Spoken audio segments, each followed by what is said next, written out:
नमस्कार। प्रांजल ज्ञान गंगा में आप सभी का स्वागत है। हम संक्षिप्त महाभारत का पाठ कर रहे हैं जिसमें कि द्रोण पर्व चल रहा है। कल हमने आचार्य द्रोण के वध की कथा को पढ़ा था।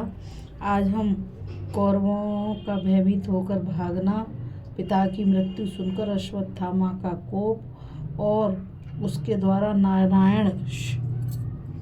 नारायणास्त्र का प्रयोग। संजय कहते हैं, महाराज, आचार्य द्रोण के मारे जाने के बाद कौरवों को बड़ा शोक हुआ। उनकी आंखों से आंसू बह चले। लड़ने का सारा उत्साह जाता रहा। वे आर्त स्वर से विलाप करते हुए आपके पुत्र को घेर कर बैठ गए। दुर्योधन से अब वहाँ खड़ा नहीं रहा गया। वह भागकर अन्यत्र चला गया। आपके सैनिक भूख प्यास से विकल थे। वे ऐसे उदास दिखाई देते थे मानो लू की लपट में झुलस गए हों। द्रोण की मृत्यु से सब पर भय छा गया था, इसलिए सब भाग गए। गंधारराज शकुनी, सूतपुत्र कर्ण, मद्रराज शल्य, आचार्य कृप और कृतवर्मा भी अपनी अपनी सेना के साथ भाग चले। दुशासन भी आचार्य की मृत्यु सुनकर घबरा गया था, अतः वह भी हाथियों की सेना लेकर भाग निकला। बचे हुए संशतपों को साथ ले सुशर्मा भी पलायन कर गया। कोई हाथी पर चढ़कर भागा, कोई रथ पर। कुछ लोग घोड़ों को रणभूमि में छोड़कर ही भाग खड़े हुए। कोई पिता से जल्दी भागने को कहते थे, कोई भाइयों से, कोई मामा और मित्रों को उत्तेजित करते हुए भाग रहे थे। इस प्रकार जब आपकी सेना भयभीत एवं अशक्त होकर भागी जा रही थी, उस समय अश्वत्थामा ने दुर्योधन के पास जाकर पूछा, भारत, तुम्हारी यह सेना त्रस्त होकर भाग क्यों रही है? तुम इसे रोकने का प्रयत्न क्यों नहीं करते? पहले की भांति तुम्हारा मन अस्वस्थ नहीं दिखाई देता। कर्ण आदि भी यहाँ नहीं ठहर पाते और दिन भी भयानक युद्ध हुए हैं, पर सेना की ऐसी दशा कभी नहीं हुई। बताओ तो किस महारथी की मृत्यु हुई है जिससे तुम्हारी सेना इस अवस्था को पहुँच गई? द्रोण पुत्र का यह प्रश्न सुनकर भी दुर्योधन उस घोर अप्रिय समाचार को मुंह से नहीं निकाल सका, केवल उसकी ओर देखकर आंसू बहाता रहा। इसके बाद उसने कृपाचार्य से कहा, आप ही सेना के भागने का कारण बता दीजिए। तब कृपाचार्य बारंबार विषादमग्न होकर अश्वत्थामा से द्रोण के मारे जाने का समाचार सुनाने लगे। उन्होंने कहा, तात, हम लोग आचार्य द्रोण को आगे रखकर पांचाल राजाओं से संग्राम कर रहे थे। उस युद्ध में जब बहुत से कौरव योद्धा मार डाले गए तो तुम्हारे पिता ने कुपित होकर ब्रह्मास्त्र प्रकट किया और भल्ल नामक बाणों से हजारों शत्रुओं का सफाया कर डाला। उस समय काल की प्रेरणा से पांडव, केकय, मत्स्य और विशेषतः पांचाल वीरों में से जो भी द्रोण के रथ के सामने आए वे सब नष्ट हो गए। फिर तो पांचाली योद्धा भाग खड़े हुए। उनका बल और पराक्रम धूल में मिल गया। वे उत्साह खो बैठे और अचेत से हो गए। उन्हें द्रोण के बाणों से पीड़ित देख पांडवों की विजय चाहने वाले श्री कृष्ण ने कहा, ये आचार्य द्रोण मनुष्यों से कभी नहीं जीते जा सकते। औरों की तो बात ही क्या है, इंद्र भी इन्हें परास्त नहीं कर सकते। मेरा ऐसा विश्वास है कि अश्वत्थामा के मारे जाने पर ये लड़ाई नहीं लड़ सकते। इसलिए कोई जाकर इन्हें अश्वत्थामा की मृत्यु की झूठी खबर दे। यह बात और सबने तो मान ली, केवल अर्जुन को पसंद नहीं आई। युधिष्ठिर ने भी बड़ी कठिनाई से इसे स्वीकार किया। भीमसेन ने लजाते लजाते तुम्हारे पिता के सामने जाकर कहा, अश्वत्थामा मारा गया, पर उन्होंने इस पर विश्वास नहीं किया। इसी बीच में भीमसेन ने मालवा के राजा इंद्रवर्मा के अश्वत्थामा नामक हाथी को मार डाला। उसे युधिष्ठिर ने भी देखा। द्रोण ने सच्ची बात का पता लगाने के लिए युधिष्ठिर से पूछा, अश्वत्थामा मारा गया या नहीं? मिथ्या भाषण में कितना दोष है। यह जानते हुए भी युधिष्ठिर ने कह दिया, अश्वत्थामा मारा गया, परंतु हाथी।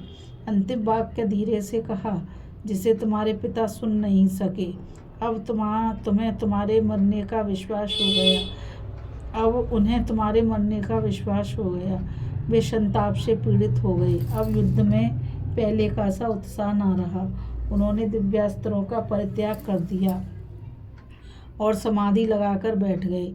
उस समय धृष्टद्युम्न ने पास जाकर बाएं हाथ से उनके केश पकड़ लिए और उनका सिर धड़ से अलग कर दिया।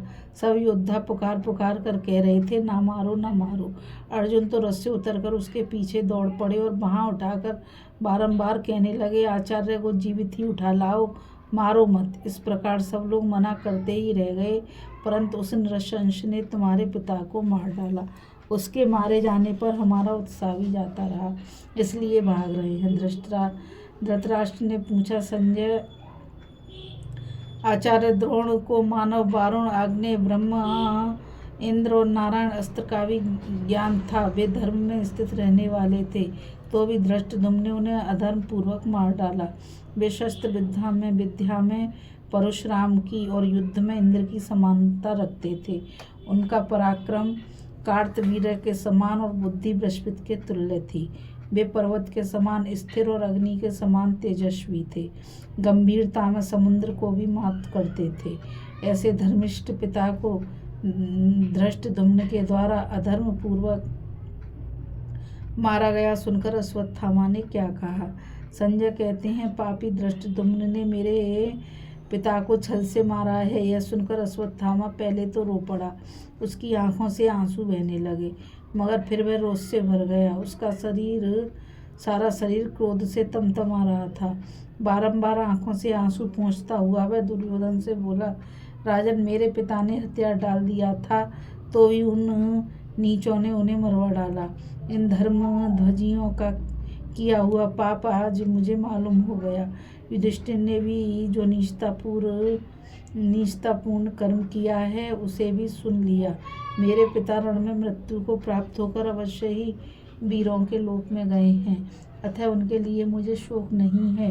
किंतु धर्म में प्रवृत्त रहने पर भी जो उनका केश पकड़ा गया, सब सैनिकों के सामने उनका अपमान किया गया, यही मेरे मर्म स्थानों को छेदे डालता है। मुझ जैसे पुत्र के जीवित रहते भी उन्हें यह दिन देखना पड़ा। दुरात्मा धृष्टद्युम्न ने मेरा अपमान करके जो यह महान पाप किया है, इसका भयंकर परिणाम उसे जल्दी ही भोगना पड़ेगा। युधिष्ठिर भी कितना झूठा है, उसने बहुत बड़ा अन्याय करके छल से मेरे पिता का हथियार डलवा दिया। अतः आज ये पृथ्वी उस धर्मराज कहलाने वाले का रक्तपान करेगी।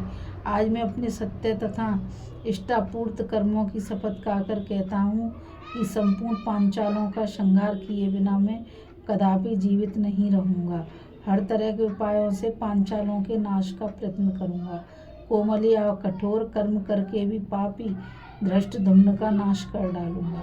पांचालों का सर्वनाश किए बिना मैं शांति नहीं पा सकूंगा। संसार के लोग पुत्र की चाह इसलिए करते हैं कि वह इहलोक तथा परलोक में महान वैसे पिता की रक्षा करे, परंतु मैं जीवित ही हूँ और मेरे पिता की पुत्रहीन की सी दुर्दशा हुई है। धिक्कार है मेरे दिव्य अस्त्रों को, धिक्कार है मेरी इन भुजाओं और पराक्रम को, जो मेरे जैसे पुत्र को पाकर भी मेरे पिता का केश खींचा गया। अब मैं ऐसा काम करूंगा जिससे परलोकवासी पिता के ऋण से उऋण हो जाऊं। श्रेष्ठ पुरुष को अपनी प्रशंसा कभी नहीं करनी चाहिए, तथापि अपने पिता का वध मुझसे सहा नहीं जाता, इसलिए अपना पौरुष कहकर सुनाता हूँ। आज श्री कृष्ण और पांडव मेरा पराक्रम देखेंगे। उनकी संपूर्ण सेना को मिट्टी में मिलाकर प्रलय का दृश्य उपस्थित कर दूंगा। रथ में बैठकर संग्राम भूमि में पहुंचने पर आज मुझे देवता, गंधर्व, असुर, नाग और राक्षस भी नहीं जीत सकते। संसार में मुझसे या अर्जुन से बढ़कर दूसरा कोई अस्त्र वेत्ता नहीं है। मैं एक ऐसा अस्त्र जानता हूँ जिसे न श्री कृष्ण जानते हैं न अर्जुन। भीमसेन, युधिष्ठिर, नकुल, सहदेव, धृष्टद्युम्न, शिखंडी तथा सात्यकी को भी उसका ज्ञान नहीं है। पूर्व काल की बात है, मेरे पिता ने भगवान नारायण को नमस्कार करके उनकी विधिवत पूजा की। भगवान ने उनका पूजन स्वीकार किया और वर मांगने को कहा। पिता ने उनसे सर्वोत्तम नारायण अस्त्र की याचना की। तब भगवान बोले, मैं यह अस्त्र तुम्हें देता हूँ। अब युद्ध में तुम्हारा मुकाबला करने वाला कोई न रह जाएगा, किंतु ब्राह्मण इसका सहसा प्रयोग नहीं करना चाहिए, क्योंकि यह अस्त्र शत्रु का नाश किए बिना नहीं लौटता, अवध्य का भी वध कर डालता है। इसको शांत करने के उपाय ये हैं, शत्रु अपना रथ छोड़कर उतर जाए, हथियार नीचे डाल दे और हाथ जोड़कर इसकी शरण में चला जाए और किसी उपाय से इसका निवारण नहीं होता। यह कहकर उन्होंने अस्त्र दिया और मेरे पिता ने उसे ग्रहण करके मुझे भी सिखा दिया था। भगवान ने अस्त्र देते समय यह भी कहा था कि तुम इस अस्त्र से अनेकों प्रकार के दिव्यास्त्रों का नाश कर सकोगे और संग्राम में यह बड़े तेजस्वी ही दिखाई दोगे। ऐसा कहकर भगवान अपने परम धाम को चले गए। यह नारायणास्त्र मुझे अपने पिता से मिला है। इसके द्वारा मैं युद्ध में पांडव, पांचाल, मत्स्य और केकयों को मार भगाऊंगा। पांडवों को अपमानित करके अपने संपूर्ण शत्रुओं का विध्वंस कर डालूंगा। ब्राह्मण और गुरु से द्रोह करने वाले पांचाल कुल कलंक धृष्टद्युम्न को भी आज जीवित नहीं छोड़ूंगा। अश्वत्थामा की बात सुनकर कौरवों की भागती हुई सेना लौट पड़ी। सभी महारथियों ने बड़े बड़े शंख बजाने शुरू किए। भेरी बज उठी, हजारों नगारे पीटे जाने लगे। उन बाजों की तुमुल ध्वनि से आकाश और पृथ्वी गूंज उठी। मेघ की गंभीर गर्जना के साथ उस तुमुल नाद को सुनकर पांडव महारथी एकत्रित हो परामर्श करने लगे। इसी बीच में अश्वत्थामा ने आचमन करके दिव्य नारायणास्त्र को प्रकट किया। इस कथा में बस इतना ही। अभी हम कथा में कौरवों का भयभीत होकर भागना,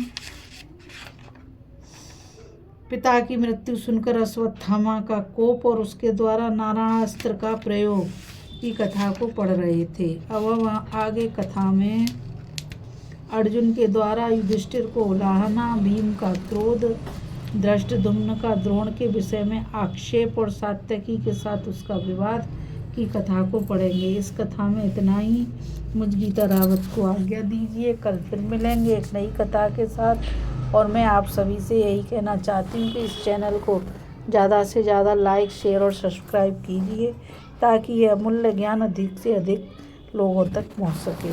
और कमेंट के द्वारा मुझे बताइए कि यह कथा आपको कैसी लगी।